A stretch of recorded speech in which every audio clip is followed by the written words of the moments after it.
Fala, rapaz! Boa segunda-feira, boa semana para todo mundo. Um pouquinho de atraso por aqui por conta do fuso horário, mas passando aqui ainda para comentar o que foi a vitória do Bayern sobre o Flamengo. Acho que muita gente já falou de tudo o que aconteceu nesse jogo, mas o fato é que o Bayern de Munique pegou o Flamengo e olha, desce, coloca o pezinho no chão. Seu lugar é aqui, calma, segura um pouco essa adrenalina, vocês são bons, mas calma que também não é para tanto. Cara, não tem como comparar, né? A gente falava nos vídeos na semana passada sobre esse Bayern de Munique, o Flamengo podia ganhar? Podia porque é o futebol, cara, mas assim, a chance era muito pequena, muito improvável. Tem uma prateleira, eu concordo com o Felipe Luiz, que tem uma prateleira no futebol europeu, que realmente a distância é muito maior. Eu vi até alguns colegas que são mais secadores do Flamengo do que opinando de fato sobre o jogo, falando, olha, não tem como comparar, o futebol europeu é um abismo, é uma distância absurda. Eu acho que de um grupo sim, mas não é todo mundo, né, que está nessa distância, nesse abismo desproporcional. O Chelsea, por exemplo, o Flamengo venceu o Chelsea, venceu bem, jogando muito melhor. O Palmeiras tem condições de vencer o Chelsea. Acho que se fosse uma Juventus, também teria condições de vencer a Juventus. O próprio Borussia Dortmund, o Fluminense não venceu por pouco. Times que disputam a Liga dos Campeões, mas não dá para a gente colocar todo mundo no mesmo balaio. Tem outros times que não estão neste Mundial, que se tivessem, também seria muito difícil de competir, como o Arsenal, por exemplo. O Arsenal mais uma vez ficou entre os primeiros colocados da Premier League, não se classificou para o Mundial, mas o nível de intensidade do Arsenal é muito alto, que coloca esse time numa outra prateleira realmente de competitividade.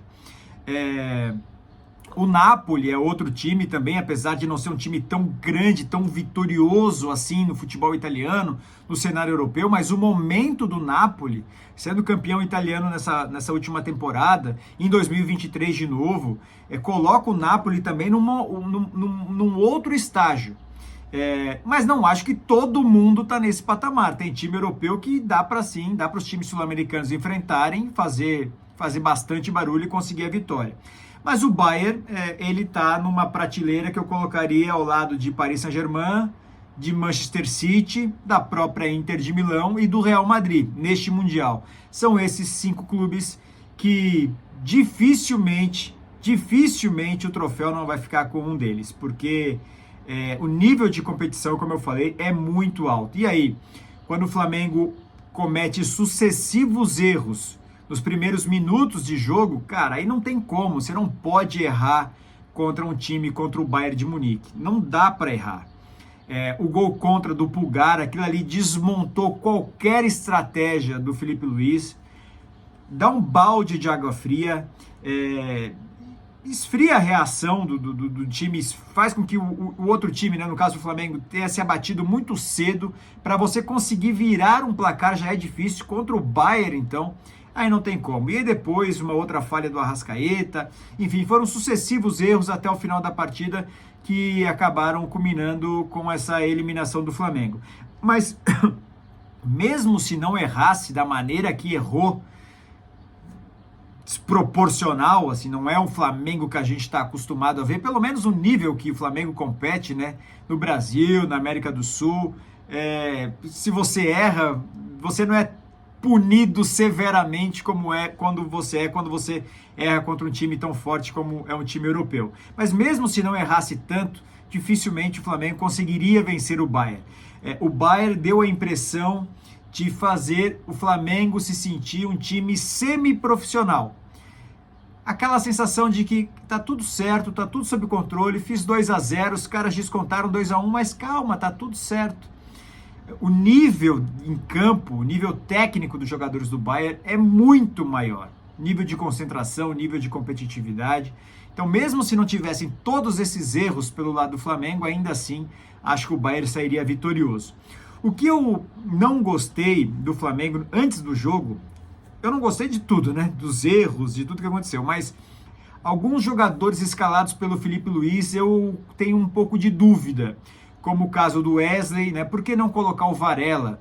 Sabendo que o Bayern é um time que propõe mais o jogo e o Varela é um cara que defende mais do que o Wesley. O Wesley ataca muito mais. Por que não fechar lá atrás com o Varela no lugar do Wesley, né? Outra, que ele testou durante o Mundial, colocando o Danilo no titular, ele tirou o Léo Ortiz. Eu até defendi no outro vídeo que o Léo Ortiz deveria jogar, porque para mim é o melhor jogador em atividade no futebol brasileiro. Mas eu iria com o Léo Ortiz e com o Danilo. Eu tiraria o Léo Pereira.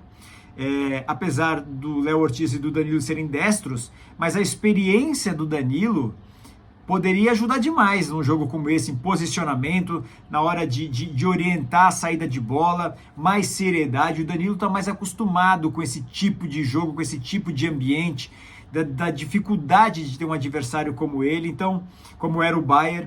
Então eu também estranhei que do nada o Danilo acabou sendo sacado depois de ter sido utilizado pelo Felipe Luiz. E a terceiro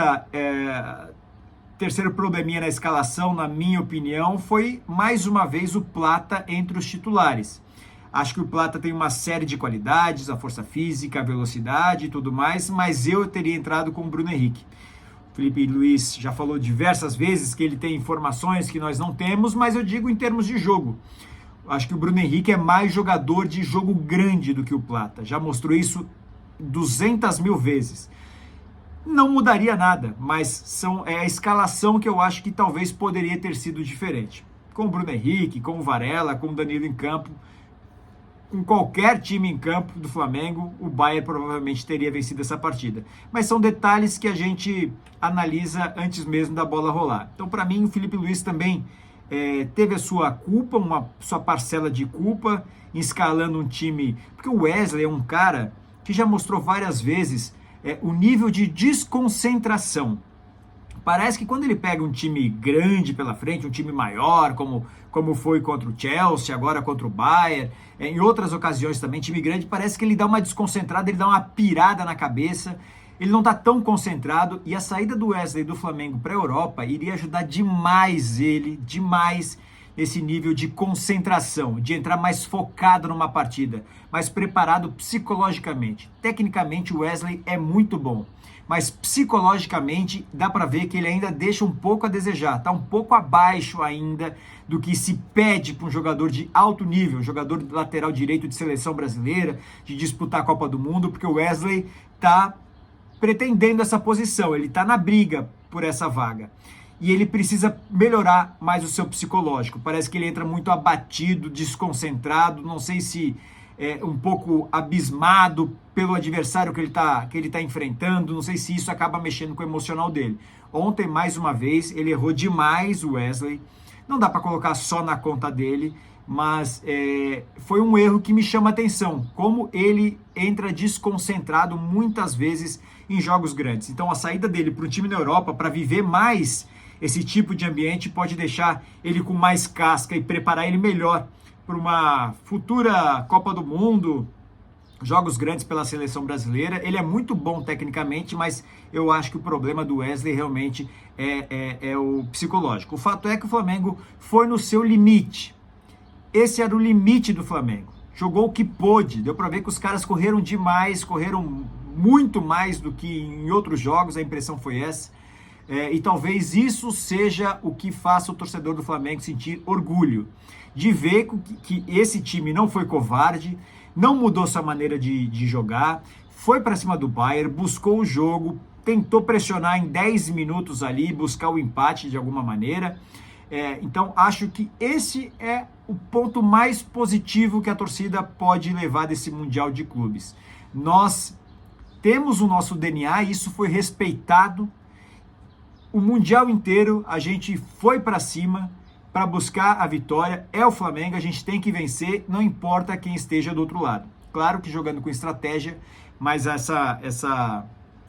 eu acho que isso é o orgulho, esse orgulho de ver o time brigar até o final já valeu demais para o torcedor do Flamengo, porque, querendo ou não, a diretoria sabe disso muito bem, a comissão técnica, vencer o Mundial de Clubes é algo utópico, né, para um time sul-americano. É utopia imaginar que isso possa acontecer. Imagina se o Flamengo passasse ontem pelo Bayern, pegaria agora o Paris Saint-Germain nas quartas, depois possivelmente o Real Madrid na semi e aí possivelmente ou a Inter ou o Manchester City na decisão. Cara, é muito difícil.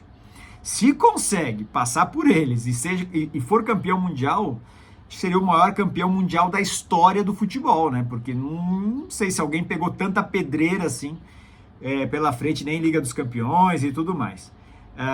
Então acho que assim, o saldo desse Mundial de Clubes acaba sendo o Wesley, a preocupação por esse lado mental dele. Em jogos grandes, acho que o Wesley sempre entra desconcentrado, às vezes nervoso, toma cartão amarelo cedo. Talvez precise trabalhar um pouquinho nisso no Wesley agora nesse retorno ao Brasil. Vamos ver se ele de fato vai sair, se de fato vai ter uma proposta para a Europa. Não tendo, precisa trabalhar o psicológico demais do Wesley para que coisas assim não voltem a repetir. O Flamengo precisa ter mais concentração na saída de bola também. Você errar no Campeonato Brasileiro, contra equipes do futebol brasileiro, contra equipes do futebol sul-americano, tudo bem. Agora, um time como o Bayern de Munique, onde os caras são muito letais, ali perdeu, eles vão guardar o Harry Kane, uma máquina de fazer gols, ele não vai perdoar. E o banco do Bayern de Munique, lá pelas tantas do segundo tempo, o Vincent Kompany olha para o banco e chama o Musiala, né? Então imagina só a força que tem esse elenco, muito difícil de competir, porque no final do jogo dava para ver que o cansaço, o desgaste do Flamengo era muito maior do que o desgaste do Bayern. O Flamengo foi ao seu limite, o máximo que pôde, e o Bayern tinha muito tempo pela frente ainda, se fosse para prorrogação. A impressão que dava que o Bayern tinha mais gás, tinha mais perna do que o time do Flamengo. Outro saldo desse Mundial, acho que um saldo positivo, é o Wallace Ian. Sai do Mundial com 2 gols. O Mundial serviu para ele como uma bela vitrine, para ele mostrar o seu cartão. Ganha a confiança da torcida também, já é um xodó da torcida. Então, ponto positivo, o Wallace Ian. E acabou fazendo uma sombra para o Pedro, né? O Pedro sequer ontem entrou. Quando o Felipe Luiz olha para o banco, chama o Wallace Ian, não chama o Pedro.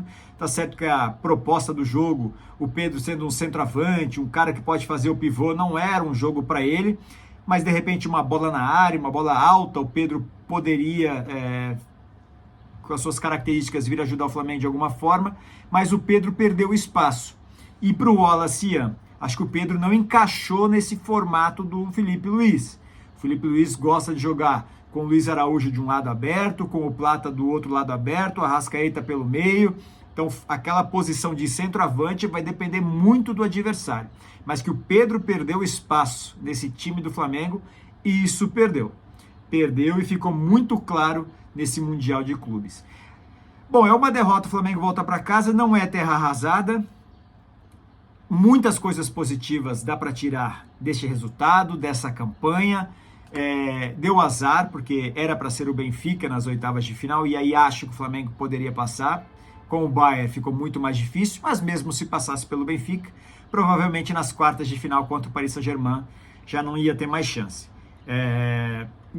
Ganharia um dinheirinho a mais, né? Isso foi algo muito bom para o Flamengo também, reforçou o caixa, já que o BAP chegou aí com um time com pouca rotatividade de caixa, com pouco dinheiro para rodar, pouco capital de giro, era essa palavra que eu queria falar. E agora dá uma reforçada no caixa. Então isso também foi bom para o Flamengo, que volta agora para o Campeonato Brasileiro, líder do Brasileirão, brigando pelo título, Libertadores também, que é a realidade do Flamengo.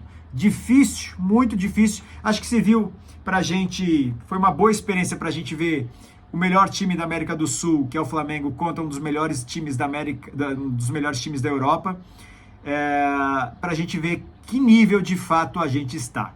É um nível bom, mas ainda bastante distante do alto nível do futebol europeu. Os caras realmente estão bem à frente da gente, esses caras que estão nesta prateleira, mas valeu a experiência, certamente. E daqui a 4 anos vamos ver os times brasileiros que voltam para o Mundial. Este Mundial tem sido positivo até agora. O Palmeiras, por enquanto, é o único nas quartas de final. Vamos ver o Fluminense contra a Inter de Milão. Pedreira demais para o Fluminense. Acho pouco provável que o Fluminense consiga se impor contra a Inter de Milão. Mas é o futebol e tudo pode acontecer. É isso, galera. Passamos a limpo o Flamengo. Temos ainda Real Madrid, Manchester City na jogada, Inter e Fluminense. Vamos ver o que acontece. E a gente vai atualizando os vídeos aqui no canal. O que você achou do Flamengo? Compartilha, coloque seu comentário aqui, curte, divulgue o canal, dá uma moral pra gente. Boa semana e é nóis!